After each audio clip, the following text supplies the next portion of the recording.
Good afternoon, this is Jeff at Sewer Tech Northwest. Today we're at property address 14106 Southeast Summerfield Loop here in Happy Valley. I describe everything as if you're standing in the street facing the front of the home. We are off to the left of the doorway. A 3-inch cleanout, 3-inch ABS cleanout I should say, that sits right in front. We're basically at the front left corner, right smack dab in front of the vent. This one sticks out of the ground quite a ways, you shouldn't lose track of it. And we're going to check the overall condition and serviceability of the sanitary sewer line. Water's running, off we go here.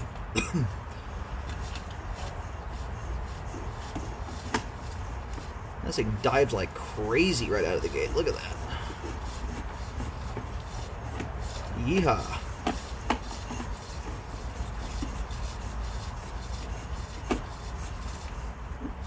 Should see it. No, that is a properly sloped sewer line. What usually you end up with, I've been doing this 13 years, I've cambered almost 25,000 sewer lines at this point.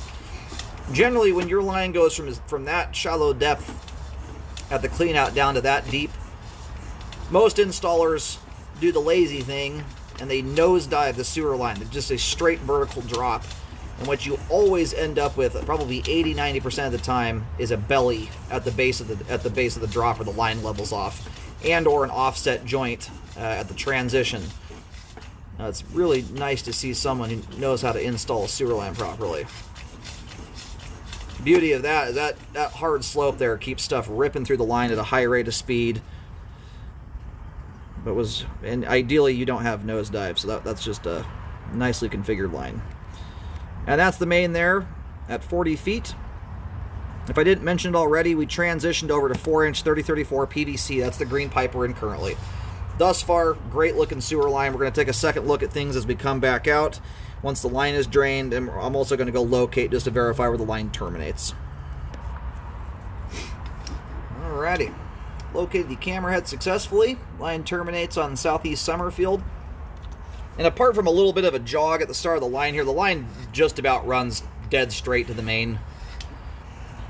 If you drew an imaginary line from the cleanout to the street, that's essentially the path the line takes. By the time it hits the main, it's more so lined up with the front left corner of the house. It just veers a couple feet. Not by much.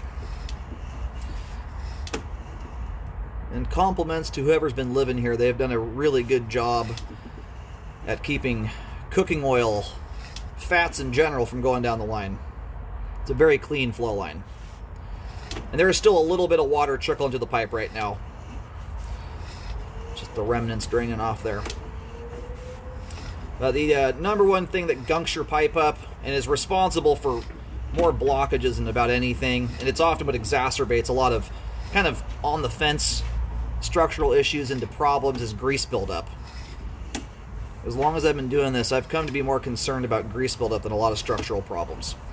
It just turns your line into a sticky mess. Now, if you're a new homeowner, especially a household with a bunch of little kids that are still wadding their toilet paper up like a softball, it's a very good habit to keep up on.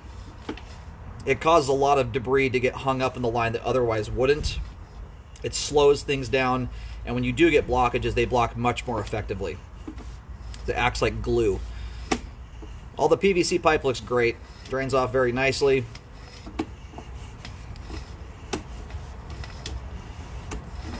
Toilet paper blockages, for instance, balled up toilet paper, the most common type of blockages. They often will break loose without you even realizing it happened. The head pressure, the water building up behind the blockage often will break them loose in combination with the toilet paper disintegrating. When you have greased up pipe walls, that same blockage, it would otherwise, for instance, break loose after 5 feet of pipe fill up behind it, can now withstand something like, 20, 30 feet. And it's more likely that water is going to reach a fixture and turn into a sewer event. So, very, very good habit to keep up on. So I just turned the camera around and went backwards. Got some amount of standing water going back into the crawl space here. And I let the camera settle in there. We're only talking maybe a 1/16 to a 1/4 inch. And this stuff is often related. These newer modern homes, most of this piping is exposed above ground. It's very uncommon to have buried piping on homes this new. And a lot of times it's related to the strapping that suspends the pipe in the air. So it sometimes stretches over time and can sag a little bit. But anyway, this is very, very minor standing water in the realm of standing water. Not the kind of stuff I'm terribly concerned about. It's often quite easy to correct, but as you can see here, the line is clean. And about the only thing I would really ever expect to be hanging up there on a regular basis would be something like cooking oil. Fats like to they'll build up anywhere in your sewer line, but they like to concentrate in areas of standing water, whether it's minor or significant, as the fats start to cool down pretty quickly, and they float to the top of the water and start to collect on the sidewalls. Looks very much like an artery that's been constricted down by plaque.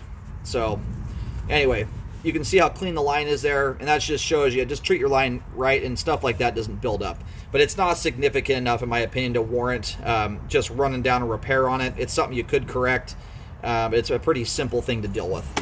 It's not significant enough to cause flow problems under proper usage scenarios, even semi, relatively abusive situations.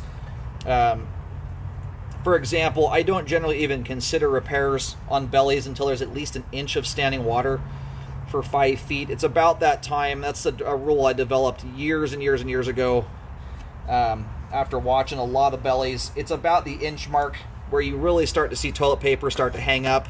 That doesn't mean it's going to block. That's just about the time it starts to slow down and stop up in the water until it disintegrates. So standing water like that has very little bearing on functionality.